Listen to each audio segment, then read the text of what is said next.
What's happening, everyone? It's GBall, and I have a knife here to unbox for you. Coming in from Concept, I have the new accipiter here today to do the cutting, at least. This knife right here inside this box has actually been surprisingly pretty popular with a lot of you out there. I know right before these were released, a lot of people were talking about this one. Now, if this is your first time stopping by, welcome to GBall Vision. Drop a comment below. Let me know what your EDC is looking like today.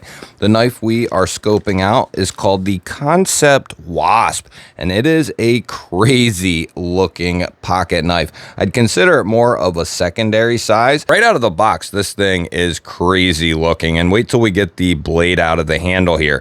Textured G10 over top of steel liners, open construction with a couple of standoffs, a deep carry clip, and that is surface mounted, but the screws are recessed, and it is going to be right hand carry only. We do have a lanyard hole there for the lanyard fans, and then a fuller and front flipper for the deployment, and that has a really good feeling deployment for a button plunge lock. That's what this is going to be. 154 cm for the blade steel, and check out that crazy Persian looking blade. Really heavy jimping up top there, and that you'll be able to use as a front flipper if you got the talent for it. Not necessarily going to be the main feature of this knife for deployment, but it can be used for that. I'd say this is definitely more for that. Fuller is going to be the main deployment method on this guy, and that works really well. Once you get situated on it, we'll get a look here at the size of this fella. Overall, we're looking at 5 3/4 inches. We have 2 1/4 inches of cutting edge, maybe a touch more, and then we'll call it 2 3/8 of total blade.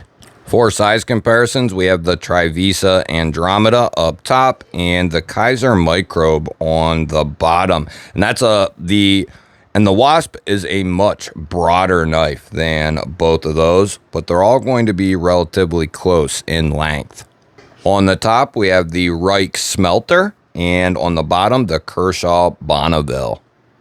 This is Concept and Tenable's standard clip, or pretty close to their standard clip. It actually has a little bit wider spoon down here at the bottom, which I actually prefer over their standard clip. So I kind of take back what I said. It's not really their standard clip, but it has that similar aesthetic, but with a larger spoon here, which is a nice touch in this case. Going to carry pretty deep. You might have less than 1/8 of an inch there or so poking out of the pocket, and retention on this guy feels pretty good. Pretty good, nice and strong. The only downside is it is going to be right hand carry only, and I believe that's across the board with each model. Now it is time to get the arch nemesis out here and give the Wasp a weight check. Now I like to play a little game here on the channel with the new knives that come in. I attempt to guess the weight, and I always invite you to play along. You can put your guess down in the comments. Let me know what you think this is going to weigh in at in ounces or grams, whichever you prefer. Even if you already have a comment down there, go ahead and put your guess. And if you're enjoying this video, you like knives and all types of gear, you're in the right place. Make sure you're subscribed here to the channel.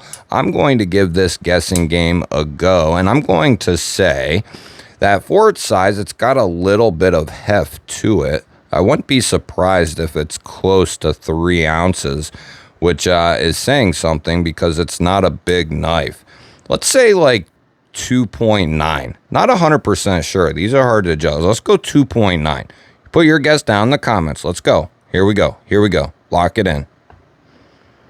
Oh, they really left that bad boy hefty. 3.4 ounces. I was thinking it would be pretty heavy, but that's got quite a bit of juice there as far as that weight goes, which isn't a bad thing. Nothing wrong with having a tool that feels substantial no matter what the size is. Next step is to get a couple of measurements on our handle and blade. We'll start off with the handle thickness, and that is going to come in at 0.47, 12.1 millimeters.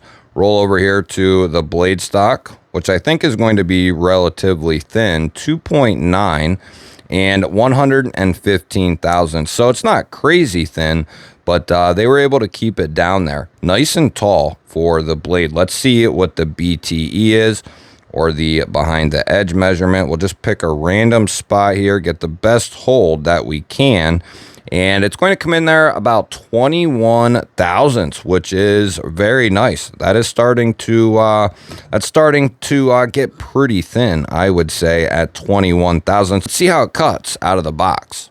Now we're only going to be able to do half this page because I got to save the other half for the next knife. We're running out of magazine paper here, but we'll be able to get a good idea on this fella. Check that entire edge, see if there's any snags, and I don't feel anything. Feels nice and clean. That is exactly what we want right there. Yeah. That bad boy is nice and sharp. Woohoo! Yeah, bud. Good job, Concept. That is nice and sharp right there.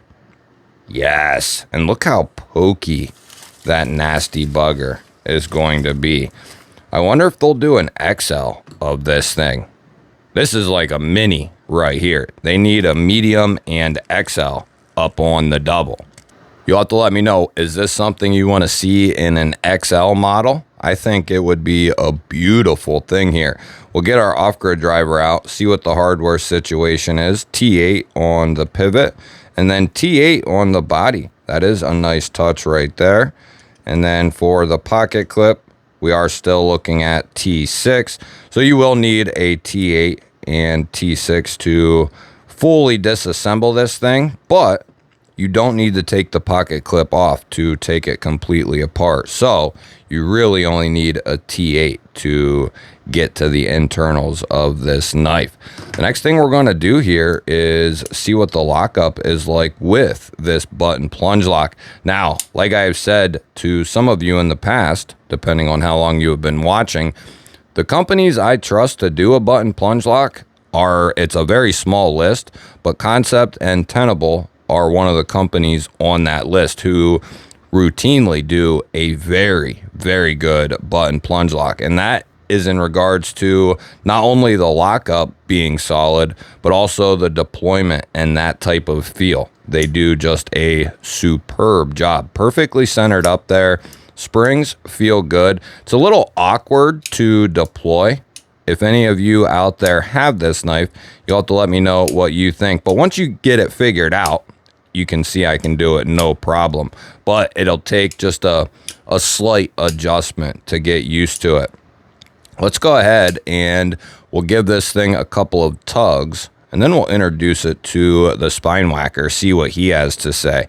I don't feel any movement in there. As a matter of fact, that is locked up pretty damn good. Let's see what the spine whacker has to say here. We'll start off with a very light tap.